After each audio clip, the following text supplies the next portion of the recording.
On Säde sünnipäev! Täna hommikul ei tahtnud Säde üldse patse, nii et ma pidin teda tahvliga natukene moosima. Ma avastasin, et ma saan õhupallid kahepoolse teibiga seina külge panna, nii et ma polegi enam ostnud heeliumiga õhupalle. Ma nii armastan lokipaela lokke, nii et te peate kõik imetlema neid iga vlog. Tegime Steveniga Bosnäki loosi videot, seda näete Instagramis, nii et minge osalema. Ma enne seda koristasin toad ära ja nüüd on jälle prahti täis kõik. See pakk juustupopcorni läks väga kiirelt.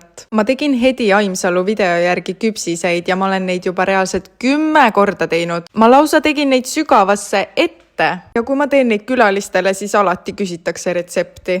Esimesed külalised saabusid ning esimene kink saabus. Ma väiksena unistasin sellisest kärust. Nii tore, et mu lapsed saavad selliseid asju. Hommikul oli hästi soe ja päikseline ning lambist tuli mere pealt udu, mis tegi õhu nii külmaks. Mu väike venna on nii vana, et ta hüppas batuudi peal endas selja ära. Ja mulle meeldis, et Säde lükkas selle väikse kingi ära. Ta oli nagu oot, avame selle suure kingi. Mu ema tegi Sädele sellise koogi ja see oli lihtsalt nii hea kook. 10/10, nagu noored ütlevad. Peale külalisi oli kodu nii sassis. Aga lähme vaatame, mis kinke Säde sai ja loodame, et kodu saab korda. Ta sai 2 nukku, mis päriselt nutavad. Joonistustahvli, teega joonistamise raamat, väike särgike. Ja oh my god, kodu saigi korda ju. Palju õnne, kallis Säde!